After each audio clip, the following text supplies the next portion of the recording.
Hello students, welcome back to my channel. कैसे हो आप सब? उम्मीद करती हूँ बेटा सभी अच्छे होंगे और अपना ख्याल भी रख रहे होंगे। तो बेटा आज हम पढ़ने जा रहे हैं अपने जो 13 चैप्टर है 7th क्लास के एनसीईआरटी साइंस का, उसका सेकंड वीडियो कर रहे हैं, जिसमें आज हम अपना सेकंड टॉपिक पढ़ेंगे। ठीक है, जिसका नाम क्या है? चाल। इससे पहले हमने जाना था कि गति जो होती है वो तीव्र और मंद होती है। ठीक है, तीव्र और मंद किस आधार पर होती है हमने ये सब जाना। ठीक है, और हम क्यों इनका गति को निकालते हैं, गति कितने प्रकार की होती है, ठीक है, और कौन सी गति को क्या बोला जाएगा, ये सब कुछ पढ़ा था हमने मोटा मोटा। आज हम चाल के बारे में जानेंगे पर्टिकुलर। तो चलिए स्टार्ट करते हैं। और जो भी डाउट बेटा आपको हो साथ के साथ पूछना, ये बहुत ही आसान चैप्टर है, समझोगे तो। ठीक है, आप कदाचित चाल शब्द से परिचित हैं। ऊपर दिए गए उदाहरण में अधिक चाल से यह संकेत मिलता है कि किसी दी गई दूरी को कम समय में तय किया गया। तो हमने अभी पहले पढ़ा था 100 मीटर की धावक की दौड़ में बेटा, अपने पहली वीडियो में, कि जो सबसे कम समय में पहुंच जाएगा, जो उनको डिसाइड किया गया है पॉइंट, तो वो क्या है बेटा? अधिक चाल। और उसकी चाल कैसी है? अधिक है। और जो ज़्यादा टाइम ले रहा है वहाँ तक पहुँचने में, उसकी चाल क्या है? मंद है। ठीक है, तो अथवा किसी दिए गए समय में अधिक दूरी तय की गई। तो इसका मतलब क्या हुआ कि किसी ने कम समय में इतनी दूरी तय कर ली और किसी ने बहुत ज़्यादा समय लिया इतनी दूरी तय करने के लिए। ठीक है, तो हमने दो वर्ड हमें पता चले यहाँ से कि दूरी है एक तो, और एक क्या है? समय है। इन दोनों का पता हो हमें तो हम क्या बता सकते हैं? उसकी चाल बता सकते हैं। जैसे कि हमें ये पता था कि भाई धावक को 100 मीटर दौड़ना था, तो हमें दूरी पता थी। ठीक है, कि 100 मीटर दौड़ना था। और हमें दूसरा क्या भाई, किसी एक धावक ने कितना समय लिया ये पता, और दूसरे धावक ने कितना समय लिया वहाँ तक पहुँचने में ये पता है। तो इसके आधार पर हम इन दोनों की बता सकते हैं कि किसकी चाल इनमें से अधिक है। तो जिसने कम समय लिया उसकी चाल अधिक, जिसने ज़्यादा समय लिया उसकी चाल क्या है? तो मंद है। ठीक है, तो हम समय और दूरी दोनों चाहिए। इससे हमें पता चला चाल निकालने के लिए किसी की भी हमें समय भी चाहिए उसकी, और दूरी भी चाहिए। ठीक है, तो दो या दो से अधिक वस्तुओं में कौन तीव्रतम गति कर रहा है, इसे ज्ञात करने की सबसे सुविधाजनक विधि यह है कि हम इसके द्वारा किसी एकांक समय में तय की गई दूरी को ज्ञात करें। ठीक है, अब एकांक समय का मतलब क्या है बेटा? कि हर एक को ये बोला जाए कि तुम्हें इतना टाइम दिया जा रहा है। ठीक है, अब तुम इतने समय में कितनी दूरी तय कर पाते हो, वो तुम्हारा क्या बता देगा कि किसकी चाल तेज है। ठीक है, तुम दोनों तरीके से समझो। जो धावक की होती है उसमें तो बोल दिया जाता है कि तुम्हें 100 मीटर की रेस जो है वो पूरी करनी है, तो इसमें जो सबसे पहले करेगा वो सबसे तेज है। ठीक है, दूसरा ये होता है बेटा कि आपको दूरी नहीं बताई गई, ये बोला गया, आपको एक फिक्स समय दे दिया कि आपको 1 घंटा दिया जा रहा है। यहाँ पर आपको 100 मीटर की दूरी दी जा रही थी, यहाँ पर बोला जा रहा है कि 1 घंटा है आप सभी के पास।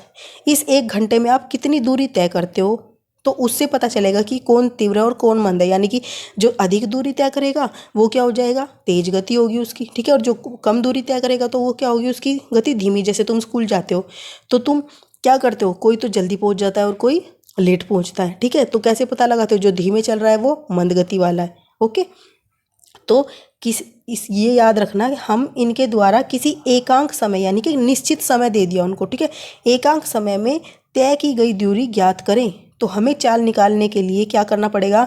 उसकी एकांक समय में तय की गई दूरी को निकालना पड़ेगा, फिर हमें पता चल जाएगा। इस प्रकार यदि हम दो बसों द्वारा 1 घंटे में तय की गई दूरी जानते हैं, तब हम यह बता सकते हैं कि उनमें से कौन सा अपेक्षाकृत मंद है। किसी वस्तु द्वारा एकांक समय में तय की गई दूरी को क्या बोला जाता है? उसकी चाल बोला जाता है। ठीक है, तो किसी वस्तु द्वारा एकांक समय, एकांक का मतलब याद रखना है हमेशा निश्चित समय में। ठीक है, दोनों का भाई ये बोल दे कि दोनों 1 घंटे दौड़े थे, कोई सा भी 1 घंटा ले लो, इनमें किसने सबसे ज़्यादा दूरी तय की, वो क्या कहलाती है? उसकी चाल कहलाती है। तो ये लाइन याद रख लेना जब पूछा जाए चाल किसे कहते हैं। तो किसी वस्तु द्वारा एकांक समय में तय की गई दूरी को उस वस्तु की चाल कहते हैं। ठीक है, ये होती है चाल। ओके, जब हम यह कहते हैं कि कोई कार 50 किलोमीटर प्रति घंटे की चाल से गति करती है, अब बेटा हम क्या लगा रहे हैं पीछे? जैसे तुम देखते होंगे, तुम फल फ्रूट लेकर आते हो, सब्जियां लेकर आते हो, तो आप क्या कहते हो? 1 किलो लेकर आए, 2 किलो लेकर आए, 1 डजन लेकर आए। तो आपने पीछे ये डजन, किलो, 1 लीटर दूध, ये सब लीटर, ये सब क्या है? ये है मात्रक, इनको मापने के। ठीक है, जब भी तो तुम बताते हो। आप ये थोड़ी कहोगे कि हम 12 लेकर आए, हम 1 लेकर आए, हम 2 लेकर आए, मीनिंग ही चेंज हो जाएगा। 1 लेकर आए पर क्या लेकर आए? 1 किलो लेकर आए। ठीक है, या 1 ही लेकर आए। ठीक है, तो ये बताना जरूरी है, मात्रक, मापने की इकाई बताना जरूरी है। ऐसे ही कि किसी वस्तु ने चाल तो तय की है, ठीक है, लेकिन उसने कितनी चाल तय की है, 1 घंटे में वो कितना चला है, वो क्या होती है, उसके पीछे ये लगाया जाता है, ये इसका मात्रक होता है। तो जब हम कहते हैं कि कोई कार 50 किलोमीटर प्रति घंटे की चाल से गति करती है, तो इसमें यह ज्ञात होता है। तो इसका मतलब क्या है 50 किलोमीटर का बेटा, 50 किलोमीटर प्रति, देखो इस डंडे को बोलते हैं प्रति घंटा। आप घंटा लिख लो चाहे एच लगा दो, एच का मतलब भी क्या, आर इंग्लिश में होता है, ठीक है। तो इसका मतलब हो गया कि 1 घंटे के अंदर उसने कितने किलोमीटर की दूरी तय की, 50 किलोमीटर की दूरी तय की। अगर अब आपके यहाँ बोल दिया जाए बेटा, ये क्वेश्चन बनता है, ठीक है, कि कोई मतलब कि गाड़ी है या वाहन है 60 किलोमीटर प्रति घंटा, ठीक है, एच लगा दिया मैंने, प्रति घंटे की चाल से चलता है।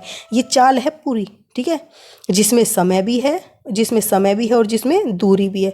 ओके, तो एक वाहन 60 किलोमीटर प्रति घंटे की चाल से चलता है, तो इसका मतलब क्या हुआ, तुमसे ये पूछेंगे इसका मतलब क्या है, तो तुम कहोगे वो वाहन क्या करता है, 60 किलोमीटर चलता है 1 घंटे में।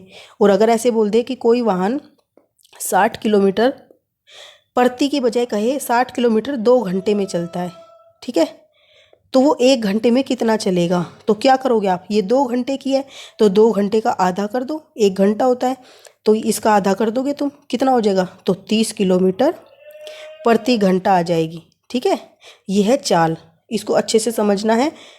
अब यहाँ पर तुम्हें क्या बताया है, तथापि कोई कार बिरले ही 1 घंटे तक किसी नियत चाल या समान गति से चलती है। अब तुम देखते होंगे बेटा, स्कूल भी जाते हो, घर से चलते हो तो धीरे धीरे चलते हो, जैसे ही तुम्हें बीच में पता चले नहीं लेट होते जा रहे हैं हम, तो तुम क्या करते हो, अपनी स्पीड बढ़ा लेते हो, या फिर कहीं पर तुम्हें ट्रैफिक मिल जाए तो तुम क्या करते हो, स्लो हो जाते हो, जैसे ही खाली रोड मिले फिर से तेज हो जाते हो। तो तुमने एक जैसी गति नहीं की, कभी तुमने तेज चला कभी तुमने धीरे चला, ठीक है, ऐसे ही सबके साथ होता है। यही बोला है कि कोई कार विरले ही मतलब कि मुश्किल से ही 1 घंटे तक एक निश्चित चाल से चलेगी या समान गति से। ऐसा नहीं है कि जो मतलब कि 50 किलोमीटर प्रति घंटे की मतलब कि जहाँ से उसने शुरू किया वहाँ से 50 किलोमीटर प्रति घंटे की स्पीड से चली तो उसी से ही चलती रहेगी, नहीं, वो कहीं पर ट्रैफिक आएगा तो स्लो भी होएगी और कहीं खाली रोड मिलेगा तो वो तेज भी होगी, ठीक है। तो लेकिन हम इसको कंसिडर नहीं करते, हम मानते नहीं है, क्योंकि अगर हम इतना सोचेंगे तो फिर हम निकाल नहीं पाएंगे इतनी छोटी छोटी चीज़ों को। वास्तव में वह धीमी से गति आरंभ करके फिर अपनी चाल बढ़ाती है। तो कोई भी वस्तु हो या तुम दौड़ना भी शुरू करते हो तो आप एकदम तेज नहीं दौड़ते, धीरे धीरे दौड़ना शुरू करते हो, जैसे आपके अंदर एनर्जी आती है तो आप तेज दौड़ना शुरू कर देते हो, ठीक है।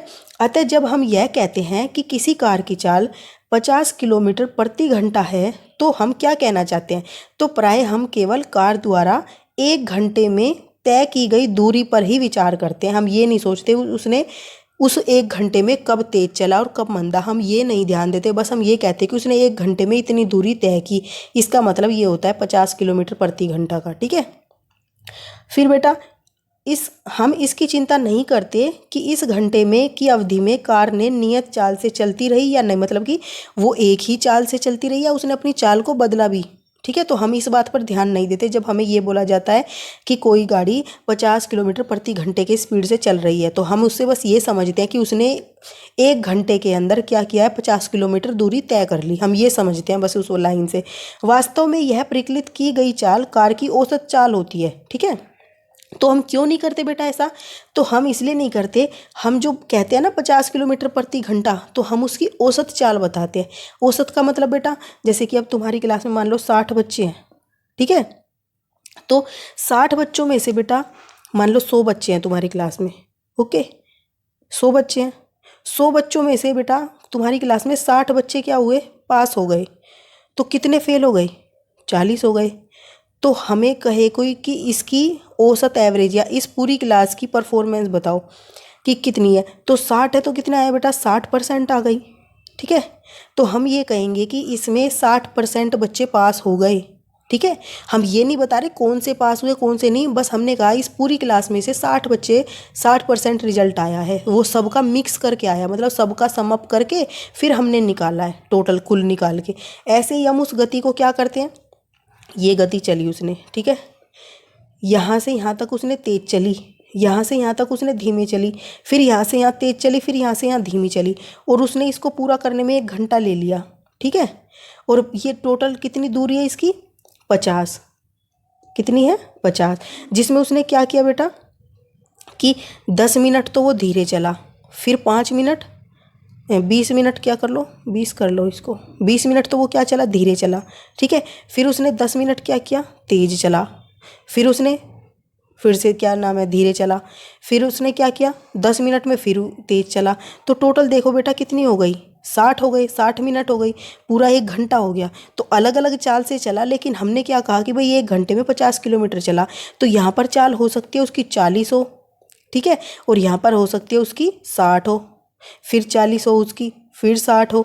तो कुल मिलाकर हम जब एवरेज निकालते हैं तो हमने क्या कहा 50 किलोमीटर आ गई, ठीक है। तो एवरेज निकाली हमने कि यहाँ से कुछ इसमें शिफ्ट हो गया और इसका कुछ इसमें शिफ्ट हो गया, ओके।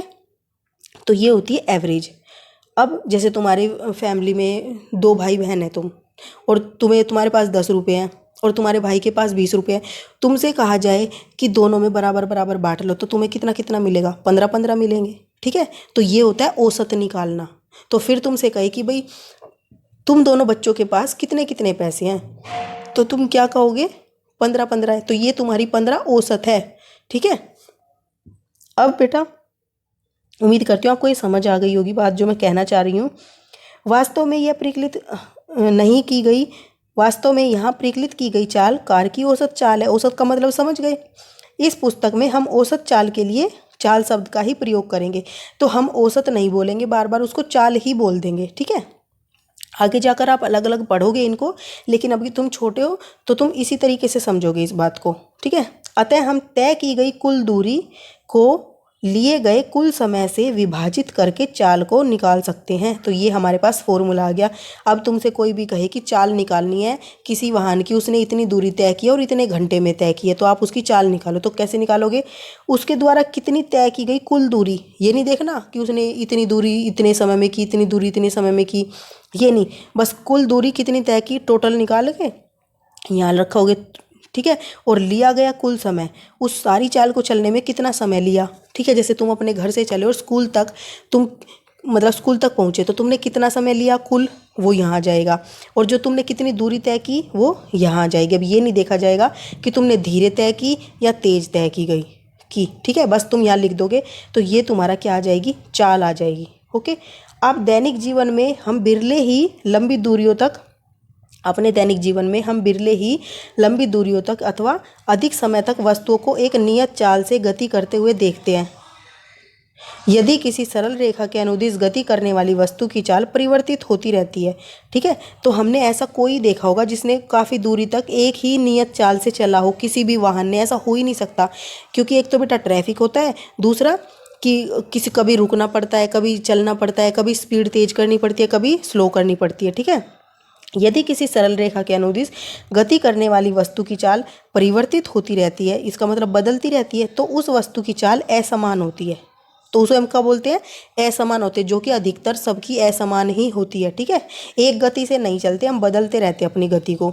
इसके विपरीत किसी सरल रेखा के अनुदिश वस्तु की नियत चाल से गति एक समान गति कहलाती है। लेकिन अगर कोई ऐसा है जो एक ही चाल से चलता है, जैसे कि बेटा सैनिक हो गए, वो रोड पर मार्च पास्ट करते हैं, तो वो तो एक ही चाल से चलते, चाहे वो 1 घंटा चलो चाहे वो 2 घंटा चलो, तो वो क्या एक समान गति कहलाएगी, ठीक है। वो अपनी गति नहीं बदलते, वो एक ही गति से चलते हैं। इस स्थिति में औसत चाल वही रहने वाली है। तो इस स्थिति में क्या होगा बेटा औसत चाल वही रहने वाली है। अब औसत होता क्या मैं तुम्हें बताती हूँ कि देखो एक इतनी चीज़ें एक जगह पर, ठीक है, और एक जगह पर इतनी चीज़ें हैं, ओके। और अच्छे से समझो, ऐसे समझो, यहाँ पर क्या है 60 है एक के पास, ठीक है, और एक के पास कितने हैं, एक के पास है 40, ठीक है।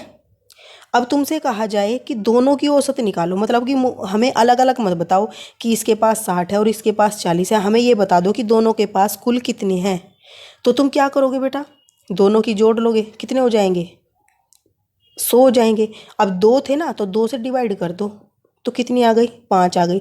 तो तुम ये कह दोगे कि इनकी जो औसत है वो 50 है, इनके पास जो भी ये 60 या 40 वस्तु हैं, तो कुल मिला के तुमसे कह दे कि इन दोनों के पास औसत कितनी वस्तुएं हैं, तो ये 50 औसत है इसका मतलब, ठीक है। तुम अलग अलग ना बता के एक बार में बता दोगे। अब यह 50 कैसे आया, ये इसके पास ज़्यादा था बेटा और इसके पास कम था, तो इसके ना इधर चला गई 10, तो ये भी इसके बराबर आ गया। ठीक है, तो कुल मिलाकर हम बराबर कर देते हैं, ये औसत हो जाता है। तो जब एक समान गति होगी मतलब कि वो पहले भी इतनी गति से चल रही थी, जब भी इतनी गति से, तो इन दोनों का जब हम औसत निकालेंगे, मान लो देखो ये 60 से ही चल रही थी और ये भी क्या कर रही थी, दूसरे टाइम पे देखा तब भी 60 से ही चल रही थी, तो अब कहे कि औसत निकालो दोनों समय की, तो क्या होगा, 60 को जोड़ोगे तो क्या आएगा बेटा, 120 आएगा। ठीक है, तो अब 120 को, अब ये 2 थे तो 120 को 2 से डिवाइड करो, कितना आ गया, 60 आ गया।